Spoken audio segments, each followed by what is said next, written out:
मन के बहकावे में नहीं आना चाहिए और मन को अपना दास बना करके इससे काम लो, काम करवाओ। क्या काम करवाएं? हम सोचते तो हैं कि भजन करवाएं मन से, लेकिन मन है भाग जाता है, रुकता नहीं है। मन कैसे लगेगा पूजा में? तो भागवत में कुछ उपाय हैं, सुन लो आप भी। अगर आपका मन भजन में नहीं लगता, पूजा में नहीं लगता, हाथ में माला लेते हैं तो नींद आ जाती है, या गलती से कथा में बैठ गए तो फिर सुस्ती आती है, इसका उपाय बता रहे हैं स्वामी सुखदेव जी राजा परीक्षित को। सबसे पहले जितासनो, मन को लगाना है तो पहले आसन को जीतो, और आसन को जीतने का अर्थ है ज्यादा देर एक आसन पर बैठने का प्रयास करो। क्या समझे? पालती लग गई तो लग गई, चाहे 5 बज जाए चाहे 6 बज जाए, ऐसे ही लगी रहेंगी। क्यों? उधर ध्यान ही नहीं जाता। और आपका क्या है कि ध्यान से कथा नहीं सुनी जाती तो कभी इधर दर्द होता है तो कभी इधर दर्द होता है। क्यों? बोले ध्यान नहीं लग रहा कथा में। और अगर ध्यान लग गया तो आपको मालूम ही नहीं पड़ेगा कि पालती अदली बदली भी करनी है? नीचे बैठने में तकलीफ है तो यहाँ सोफा की भी व्यवस्था है, कुर्सी की भी व्यवस्था है, लेकिन शर्त है कि मन से कथा सुनी जाए, है? मन से कथा सुनी जाए तभी काम करेगी। तो मन को लगाने के लिए पहले जितासनो, आसन को जीतो। दूसरी बात बताई जित श्वासो, प्राणायाम के माध्यम से श्वास को ब्रह्मांत्र में रख करके, और प्राणायाम जो है ना 3 प्रकार का होता है, पूरक, कुम्भक और रेचक। क्या समझे? प्राणायाम 3 प्रकार का होता है, ऐसे नहीं खींचा और छोड़ दिया ना। ये तो योग वाला प्राणायाम है, इससे भगवान नहीं मिलेंगे। शरीर जरूर स्वस्थ रहेगा, भगवान नहीं मिलेंगे। भगवान कैसे मिलेंगे?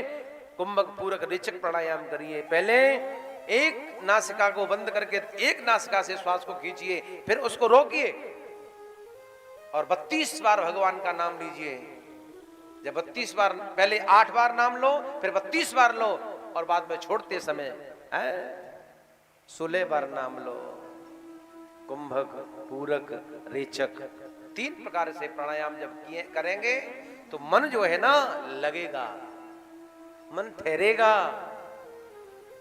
तीसरी बात यहां बता रहे हैं, जित संगो, संग अच्छा करो। शराबी या फिर जुआरी या फिर कबाड़ियों का संग करोगे तो फिर आपका मन भी वैसा ही काम करने लगेगा, इसलिए संग अच्छा करो। संत महापुरुषों का, गुरुजनों का संग करोगे, भक्तों का संग करोगे तो हृदय में भक्ति जगेगी, और दुर्जनों का संग करोगे तो हृदय में दुष्टता प्रकट हो जाएगी। चौथी बात बताई, जितेंद्रिय, इंद्रियों को अपने बस में रखो साहब। मन को अगर आपको कंट्रोल करना है तो इंद्रियों को जीतना होगा। जितेंद्रिय, और जितेंद्रिय कैसे बनोगे? जैसा मिल जाए, जो मिल जाए, है? जो मिले वही पालो, जैसी व्यवस्था हो रहने की वहीं रह लो, है? इसको कहते हैं जितेंद्रिय। अरे आज वो दही वाली लस्सी तो सुबह आई नहीं, ऐसे काम नहीं चलेगा साहब। हाँ, बिना लस्सी के हम नाश्ता नहीं करते। लस्सी आ गई, अरे वो दूध नहीं आया मलाई वाला। मलाई वाले दूध हम नहीं पीते, कल ज्यादा मलाई थी, बड़ा दिक्कत कर रहा था मुझे, इसलिए बता रहा हूं। जब तक इंद्रियों में उथल पुथल होगी तब तक मन रुकेगा नहीं। इंद्रियों को बस में रखो, जैसा मिल जाए बस पालो। एक बात बताएं, ये जो स्वाद है ना, स्वाद खाली कंठ तक है, कंठ के ऊपर ऊपर तक स्वाद है। जैसे ही भोजन नीचे जाता है बेस्वाद हो जाता है। चाहे आप मीठा खा लो, चाहे नमकीन खा लो, है, चाहे कसेला खा लो, चाहे चटपटा खा लो, जितना भी स्वाद है वो सब कंठ में है। कंठ के नीचे जाते ही लुम स्वाहा, फिर कोई स्वाद नहीं है। अरे बस थोड़ी देर स्वाद के चक्कर में इतना दिमाग क्यों लगा जाए? जो मिल जाए भोग लगा दो प्रभु का और पालो।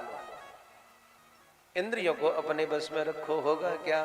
बोले मन बस में हो जाएगा।